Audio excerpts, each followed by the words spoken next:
अस्सलामुअलैकुम नाज़रीन, वॉल्यूम 162 के पार्ट 3 में खुशामदीद। एपिसोड की शुरुआत में हम देखते हैं बोर्सा में अंद्रा कुस्तंतीन के पास आती है तो कुस्तंतीन उससे कहता है, मैं तुम्हें एक निहायत ही अहम फरीजा सौंप रहा हूँ। ओरहान और होलोफेरा तुम उन्हें अच्छी तरह से जानती हो, है ना? तुम उनकी मोहब्बत की गवाह हो, मगर तुम इस बात को यकीनी बनाओगी कि होलोफेरा मुझसे सच कह रही है। दूसरी तरफ काई कबीले में बाला खातून अपने बाल संवार रही होती है कि इसी लम्हे उस्मान साहब आते हैं और उनके साथ बैठ जाते हैं। फिर उनसे प्यार करते हुए कहते हैं, यह तुम्हारे बालों में जो सफेदी है। बाला खातून पलटते हुए कहती है, क्या हुआ उस्मान साहब? क्या मुझे आप ये कह रहे हैं कि मैं बूढ़ी हो गई हूँ? जवाबन उस्मान साहब कहते हैं, नहीं, ताहम अब हमारे बच्चे बड़े हो गए हैं, अब वो बाप बनने वाले हैं। यह सुनकर बाला खातून खुश होते हुए कहती हैं, और आप दादा बनने वाले हो? तो उस्मान साहब कहते हैं, इंशाल्लाह इंशाल्लाह, अल्लाह का शुक्र है कि उसने हमें ये दिन दिखाई। यह तुम्हारे बालों में जो सफेदी है मुझे सबसे ज्यादा पसंद है। तुम्हें पता है क्यों? क्योंकि हमें प्यार हुआ, घर बन गया, खानदान बन गया। जो दरख्त हमने लगाए थे अब फल देने लग गए हैं। तुम्हारे बालों में सफेदी इस बात की गवाही दे रही है और इन्हें देखकर मुझे वो वक्त याद आता है जो हमने एक साथ गुजारा।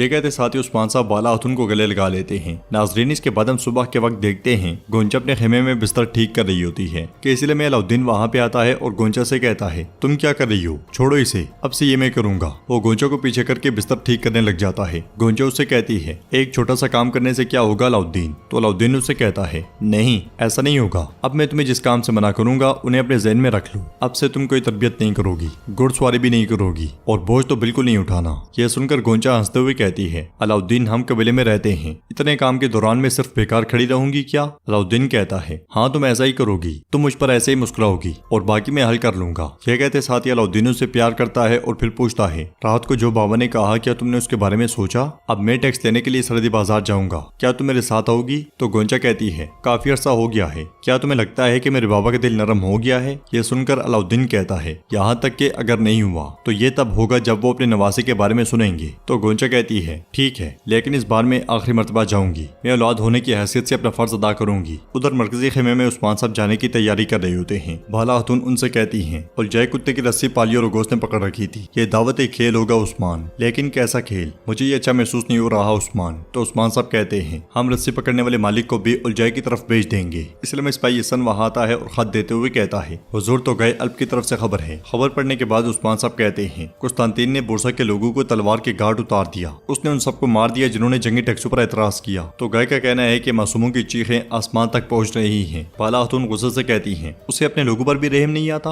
उस्मान जिसने अपने मजहब के लोगों के साथ ऐसा किया वो बड़ा शैतान है। अल्लाह हमें इज्जत वाले दुश्मनों का मुकाबला करने की तौफीक दे। तो उस्मान साहब कहते हैं, मैं जानता हूँ बाला, उनकी गद्दारी की कोई हद नहीं, लेकिन हमने एहतियाती तदबीर इख्तियार की हैं। सिपाही बोर्सा में बेस बदले होंगे, वो तैयार खड़े हैं। हम गुंदोज साहब और दीगर तमाम लोगों का इंतकाम लेंगे, लेकिन जो कीमत कुस्तंतीन अदा करेगा वो काफी भारी होगी। बोर्सा में होलोफेरा एक खत कुस्तंतीन को देती है, जिसे पढ़ने के बाद कुस्तंतीन कहता है, मैं ये खत ओरहान को नौकरानी के जरिए दूंगा। ओरहान यहाँ आएगा, तुम दोनों कमरे में अकेले नहीं होगे। तो होलोफेरा कहती है, आपकी बहुत मेहरबानी है कि आपने मेरे बारे में सोचा, मैं आपकी शुक्रगुजार हूँ कुस्तंतीन। आप मुझसे क्या चाहते हैं? जवाबन कुस्तंतीन कहता है, अपनी खूबसूरती से उसे खुश करो, उसे अफसोस करवाने के लिए कि उसने सरदार की बेटी से शादी की। इस पर होलोफेरा कहती है, ये मुश्किल नहीं होगा, वो अब भी मुझसे प्यार करता है। और क्या है वो बताओ? तो कुस्तंतीन कहता है, उनकी वापसी का रास्ता मालूम करोगी। यह सुनकर होलोफेरा कहती है, मैं आपके दिल में मौजूद नफरत को देख रही हूँ। तो कुस्तंतीन कहता है, मेरी प्यारी कजन, तुम्हारी खूबसूरत आंखों से कुछ नहीं छूटता, अब खूबसूरत तैयार हो जाओ। बेटियों को अपने बाप की किस्मत पर नहीं रहना चाहिए होलोफेरा,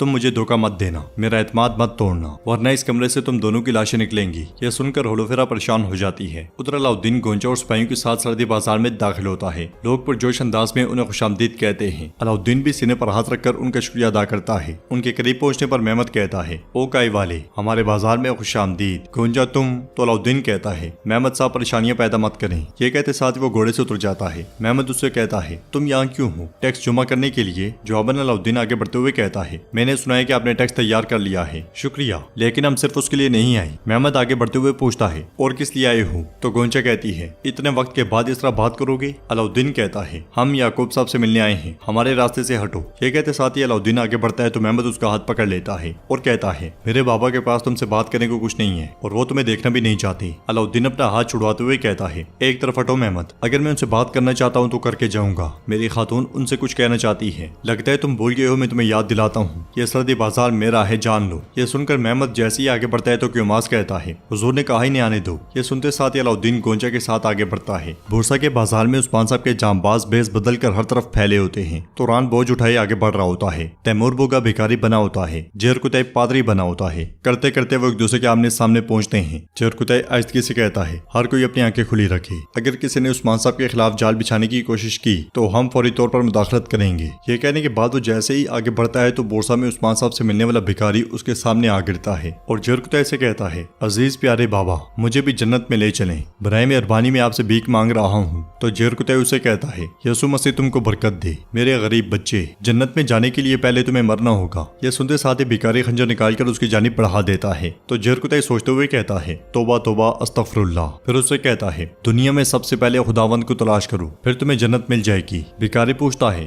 मगर कैसे? जेर कुतई को कुछ नहीं सोचता तो वो कहता है, पहले यहाँ से पैदल चलना शुरू करो, मैं सब कुछ नहीं जान सकता। ये कहते साथ ही जेर कुतई आगे बढ़ जाता है और लोगों से कहता है, खुदावंद तुम पर रहम करे, खुदावंद तुम पर रहम करे। इसलिए में उस्मान साहब सिपाहियों और ओरहान के साथ बोरसा में दाखिल होते हैं और वो बारी बारी अपने साथियों को देखते हुए सर हिलाते जाते हैं। उस्मान साहब को इस भेस में देखते साथी ताजिर के मुंह से बेसाख्ता निकलता है, निकोला। ज्यादातर उस्मान साहब के जांबाज नीचे जबकि आइकुत तोगाई के साथ बुलंदी पर खड़ा होता है। कुछ देर आगे बढ़ने के बाद एलेक्सियोस उस्मान साहब के सामने आ जाता है और कहता है, इन सरजमीनों के सबसे शानदार शहर बोरसा में खुशामदीद उस्मान साहब। तो उस्मान साहब कहते हैं, खूब, ये शहर अमीर तो है लेकिन ताकतवर इतना नहीं जितना होना चाहिए था। यह सुनकर एलेक्सियोस कहता है, अपने घोड़े यहीं छोड़ दो, यहाँ से आप घोड़ों पर नहीं जाएंगे। यह कोई तुर्क कबीला नहीं है जहाँ आप अपने घोड़ों पर सवार होकर आए। उस्मान साहब मुस्कुराते हुए घोड़े से उतर जाते हैं और उसके करीब आकर कहते हैं, मेरी तरफ देखो कमांडर, आप हमारे घोड़ों के साथ अच्छा सलूक कर लो, इन्हें घर जैसा एहसास दिलाओ। अगर इन्हें थोड़ा सा भी नुकसान पहुंचा तो इसके हिसाब में तुमसे लूंगा, जान लो ये बात। ये कहते साथ ही उस्मान साहब घोड़े को छोड़कर आगे बढ़ते हैं। तो एलेक्सियोस कहता है, फिक्र ना करें उस्मान साहब। और हान एलेक्सियोस से कहता है, अगर तुम इनके साथ कुछ बुरा करते हो तो मैं इनकी जबान जानता हूँ। एलेक्सियोस थोड़ा पीछे हटता है तो बुरहान बिल्कुल उसके साथ जुड़ के खड़ा होता है। वो सब आगे पीछे दाएं बाएं से उसे घेर लेते हैं। तो एलेक्सियोस थोड़ा परेशान हो जाता है और हान उससे कहता है, मुझे सब पता चल जाएगा। ये कहते साथ ही वो सब हंसते मुस्कुराते आगे बढ़ जाते हैं। ये मंजर देखकर ताजिर पास खड़े जेर कुतई से पूछता है, बाबा कमांडर एलेक्सियोस के साथ वो अजनबी शख्स कौन है? तो जेर कुतई फखरी अंदाज से कहता है, काई सरदार उस्मान साहब। यह सुनकर वो ताजिर हैरानगी से कहता है, तो ये उस्मान साहब हैं। साथ वो मुस्कुरा भी देता है। उधर हम देखते हैं कि गोंचा और अलाउद्दीन सरदार याकूब के सामने मौजूद होते हैं। सरदार याकूब उनसे पूछता है, बाजार का हाल देखने आए हो या मैं सुलात जमा करने के लिए? अलाउद्दीन। तो अलाउद्दीन कहता है,